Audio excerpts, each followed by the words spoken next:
In this video, I want to share with you guys some verses from the Quran and then show you how Sheikh Uthman bin Farooq demonstrates to us how they're actually false. I'm just going to be reading key parts of the verses for the sake of brevity. In chapter 11, verse 1, it speaks of the Quran, a book whose verses are set clear. In chapter 6, verse 114, it speaks of the Quran explained in detail.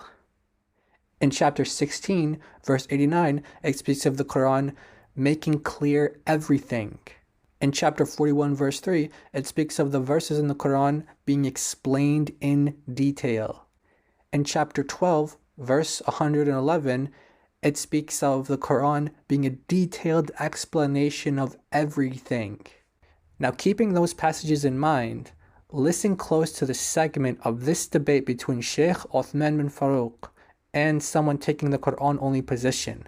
Let's see if Uthman confirms that the Quran is actually explained in detail, if it is actually clear, fully explained, or if he shows that the Quran is actually false, that it's not fully explained, and you actually need books on Arabic grammar, you need hadith, and etc. Here's the clip. Keep those verses in mind and listen close to how Uthman argues that the Quran is actually not detailed, not fully explained in and of itself. Now talk about how do you make wudu. It's Allah ordered it, right? So when you rise to make salah, you wash your face, right? How much of the face do you have to wash? Let me go back to the verse.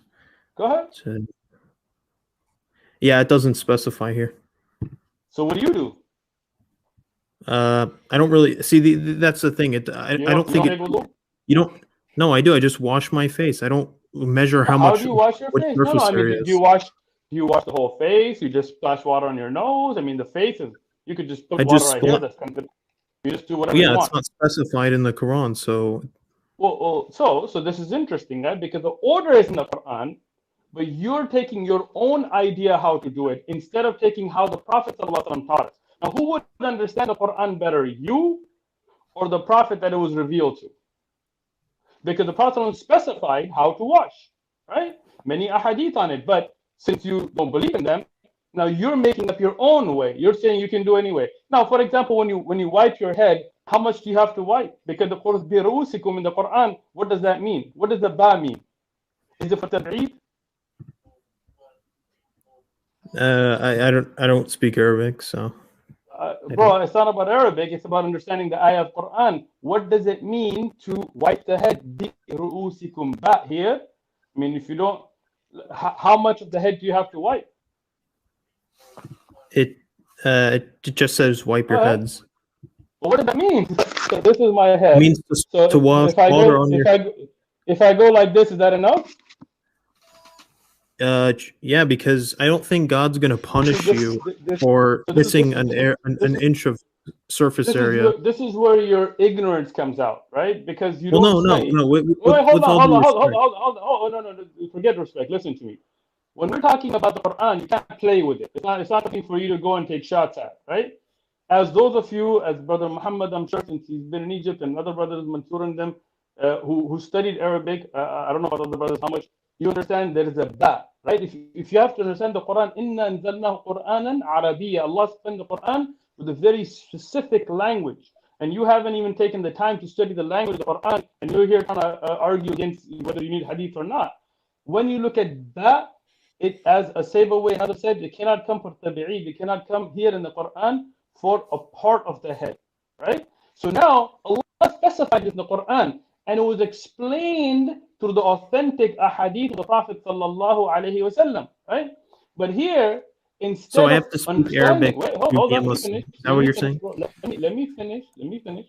So instead of trying to understand the Quran itself and the language of the Quran and going to the scholars who study and the Prophet sallallahu alaihi wasallam, the one that the Quran was revealed to, without seeing what he explained about it, you just made up your own idea. And that invalidated your wudu because you didn't do wudu correctly. If you didn't do wudu correctly, your salah is not accepted. And yes, Allah will punish you because it was obligatory upon you, as salah is obligatory.